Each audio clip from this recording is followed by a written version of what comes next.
तो बात करते हैं हम स्रोत की कि अभिप्रेरणा के स्रोत कौन कौन से हैं। सबसे पहले अभिप्रेरणा के स्रोत की बात करें तो सबसे पहला स्रोत आता है आपका आवश्यकताएं, नीड्स, यानी कि चाहत। ये नीड्स होती क्या है इसको समझते हैं। सबसे पहले आवश्यकता प्राणी में किसी कमी की पूर्ति का द्योतक है, अर्थात आपके अंदर किस चीज की कमी है उस चीज की कमी की पूर्ति को दर्शाता है कौन, आवश्यकता है। यानी कि एग्जाम्पल के लिए मान लीजिए आपको भूख लग रही है, तो आपके अंदर किस तत्व की कमी है, आपके अंदर भोजन की कमी है। तो ये कमी किस चीज को दर्शाती है, आपकी आवश्यकताओं को दर्शाती है कि आपको आवश्यकता है किस चीज की, भोजन की आवश्यकता है। यानी कि यहाँ पर जो आपके अंदर जिस चीज की कमी है उस कमी को दर्शाता कौन है, आवश्यकता दर्शाती है। यानी कि आवश्यकता क्या होती है, जो आपके अंदर जिस चीज की कमी है उस कमी को दर्शाने का काम कौन करता है, आवश्यकताएं करती है। जैसे यहाँ पर एग्जाम्पल लिया हुआ है कि प्राणी के शरीर में पानी की कमी की पूर्ति के लिए पानी की आवश्यकता का अनुभव होना, ये एक आवश्यकता है। ये एक आपका पहला स्रोत है आवश्यकता। आवश्यकता क्या होती है, सरल भाषा में कहे तो जिस तत्व की कमी आपके अंदर है और आपको लगता है कि मुझे इस कमी को दूर करना है, तो वो कमी जिस रूप में है वो कमी ही आपकी क्या कहलाती है, आवश्यकता कहलाती है।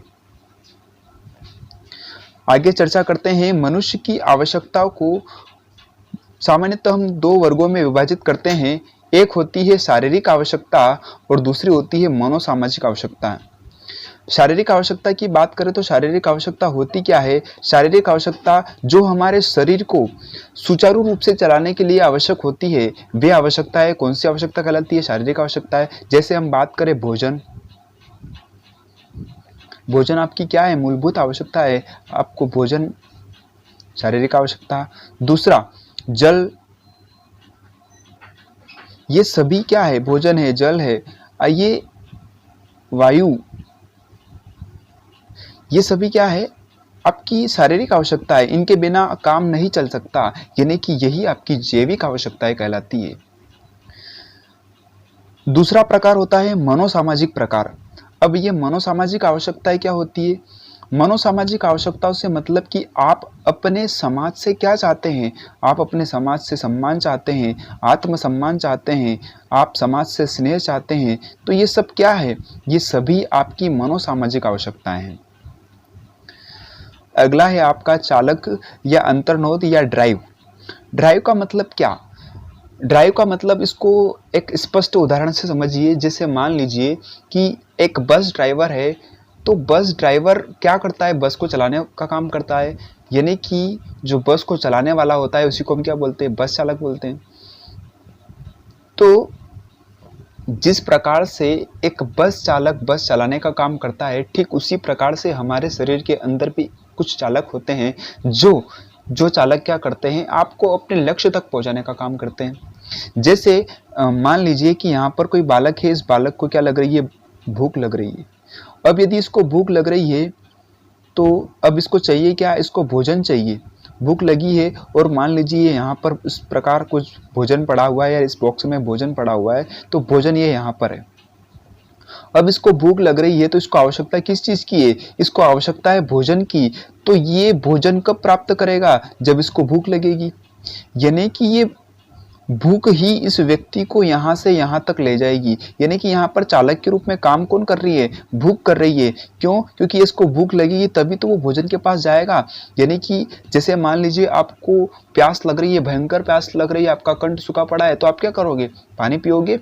और पानी पीने के लिए यदि आप जा रहे हो तो क्यों जा रहे हो, क्योंकि आपको क्या लग रही है, प्यास लग रही है। यानी कि यहाँ पर प्यास क्या कर रही है, चालक का काम कर रही है।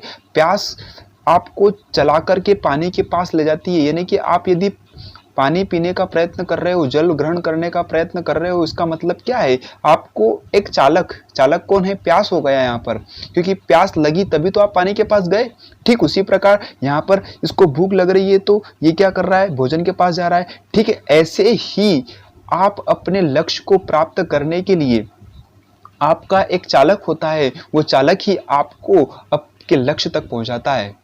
और जब आप अपने लक्ष्य को प्राप्त कर जाते हो तो वो चालक क्या हो जाता है, शांत हो जाता है। जैसे यहाँ पर इसको भूख लग रही है तो जैसे ये भोजन प्राप्त करेगा इसकी भूख शांत हो जाएगी। आपको प्यास लग रही है, आपने जैसे ही पानी पिया आपकी प्यास क्या हो जाएगी, शांत हो जाएगी। ठीक उसी प्रकार जैसे ही आपने अपने लक्ष्य को प्राप्त किया आपका चालक क्या हो जाएगा, शांत हो जाता है। उसी को कहते हैं हम चालक। आगे हम चर्चा करें तो अगला आपका स्रोत क्या है, अगला स्रोत है आपका उद्दीपक प्रोत्साहन। उद्दीपक या प्रोत्साहन का मतलब क्या? प्रोत्साहन या उद्दीपक को हम सामान्य भाषा में लक्ष्य कहते हैं। जिसको हम सामान्य भाषा में लक्ष्य कहते हैं उसी को मनोविज्ञान की भाषा में उद्दीपक कहते हैं या उसी को हम प्रोत्साहन कहते हैं। प्रोत्साहन बाह्य वातावरण से प्राप्त होने वाली वह वस्तु है जो प्राणी की आवश्यकताओं की पूर्ति कर आवश्यकता के कारण उत्पन्न चालक को शांत करती है। इसका मतलब ये है कि उद्दीपक मतलब क्या, मतलब जैसे अभी ये कोई बालक था, इस बालक को आवश्यकता किस चीज़ की थी, इस बालक को आवश्यकता थी भोजन की। यानी कि जैसे इसको भूख लगी तो इसका लक्ष्य क्या है, प्राथमिक लक्ष्य है इसको कि भोजन अचीव करना, किसी भी तरह से क्या करना, मुझे भैया भूख लग रही है किसी भी तरह से मुझे भोजन मिल जाए बस। तो इसका लक्ष्य क्या हो गया है, इसका लक्ष्य भोजन हो गया। और चालक क्या है यहाँ पर, चालक किस यहाँ पर भूख है, क्योंकि इसको क्या लगी, भूख लगी। और ये भूख इसको कहाँ तक ले गई, भोजन तक ले गई। तो यह भोजन क्या है, इसका लक्ष्य है। यानी कि इसी को हम क्या कह देते हैं, उद्दीपक। इसी को हम क्या कहते हैं, प्रोत्साहन। और इसी को हम क्या कहते हैं, लक्ष्य। यानी कि आपका लक्ष्य क्या है, आपका लक्ष्य जो है वही आपका क्या कहलाता है, उद्दीपक कहलाता है। प्रेरक की बात करें तो प्रेरक यानी क्या होता है, प्रेरक अति व्यापक शब्द है। इसके अंतर्गत उद्दीपन, प्रोत्साहन, चालक, तनाव, आवश्यकताएं सभी आ जाती हैं। अर्थात इसका मतलब प्रेरक मतलब क्या, प्रेरक को हम इस तरह डिफाइन कर सकते हैं कि प्रेरक इज इक्वल टू आवश्यकताएं प्लस चालक प्लस उद्दीपक। यदि इन सब को सम्मिलित कर लिया जाए तो यही क्या कहलाते हैं, आपके प्रेरक कहलाते हैं। यानी कि प्रेरक क्या है, प्रेरक वो है जो आपको अपने लक्ष्य तक पहुंचाने के लिए सहायता करते हैं, जो आपको अपने लक्ष्य तक पहुंचाने का कार्य करते हैं, वे क्या कहलाते हैं, प्रेरक कहलाते हैं।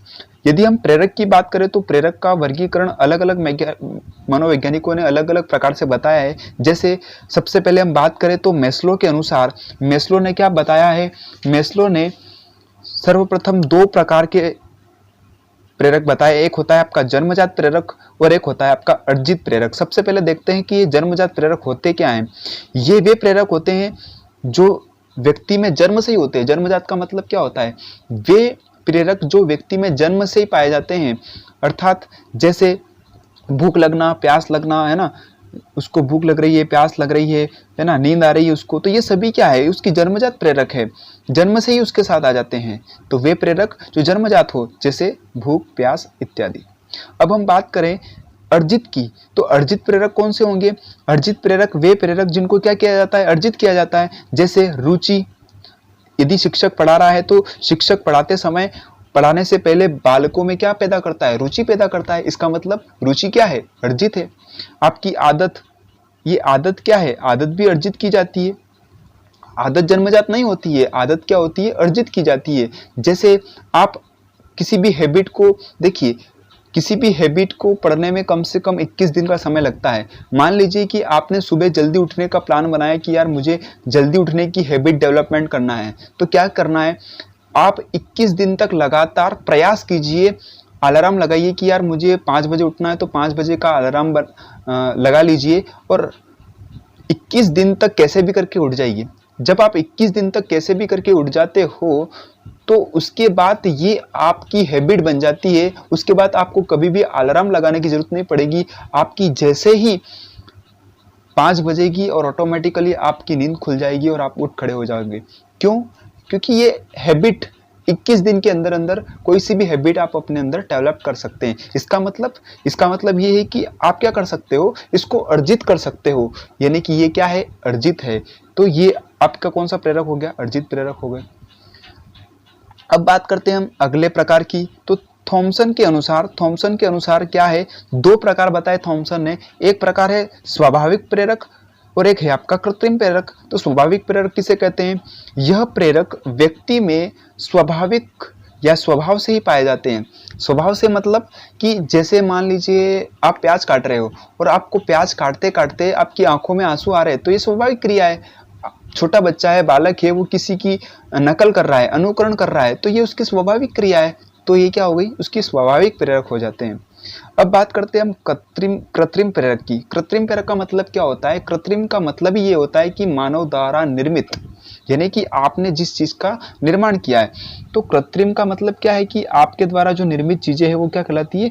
कृत्रिम प्रकार के प्रेरक कहलाती है। तो कृत्रिम प्रकार के प्रेरक में हम ऐसे देख सकते हैं, जैसे मान लीजिए कि कोई बच्चा मस्ती कर रहा है और आपने उसको पनिशमेंट दे दी, यानी कि आपने उसको क्या दे दिया? दंड दे दिया। तो ये क्या है? आपका कृत्रिम प्रकार का प्रेरक हो गया, है ना। आपने उसको क्या दे दिया? पुरस्कार दे दिया। कुछ अच्छा काम कर रहा है तो क्या दे दिया? पुरस्कार दे दिया। तो ये क्या है? आपका कृत्रिम उत्प्रेरक है। ठीक है, ये क्या हो गए? आपके कृत्रिम प्रेरक हो गए। अब गेरेट के अनुसार यदि बात की जाए तो कितने प्रकार के प्रेरक इन्होंने बताए? सबसे पहला बताया इन्होंने जैविक प्रेरक, यानी कि शारीरिक प्रेरक। शारीरिक प्रेरक की बात करें तो शारीरिक प्रेरक कहते किसे हैं? शारीरिक प्रेरक की बात करें तो शारीरिक प्रेरक का मतलब होता है कि जो आपके शरीर को चलाने के लिए आवश्यक है।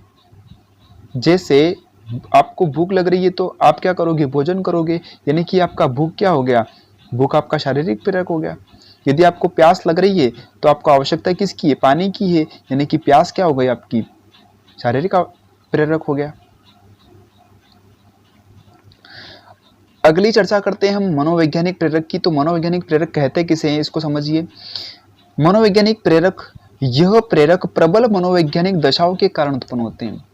मतलब कि इनका संबंध संवेगों से लिया जाता है। जैसे आपको गुस्सा आ रहा है, मतलब कि आपको क्रोध आया, तो ये क्या है? आपका मनोवैज्ञानिक प्रेरक है आपका। आपको भय लग रहा है, डर लग रहा है किसी से, तो भय क्या है? आपका मनोवैज्ञानिक प्रेरक है आपका। तो ये सभी क्या है? आपके मनोवैज्ञानिक प्रेरक हो गए। अब हम चर्चा करते हैं सामाजिक प्रेरक किसे कहते हैं। सामाजिक प्रेरक की बात करें तो सामाजिक प्रेरक यानी कि आप समाज से क्या चाहते हैं? आप सामाजिक से चाहते क्या है? आप समाज से चाहते हैं आत्मसम्मान, आप समाज से चाहते हैं प्रेम, आप समाज से चाहते हैं स्नेह। तो ये सब क्या है? ये सब आपके सामाजिक प्रेरक है।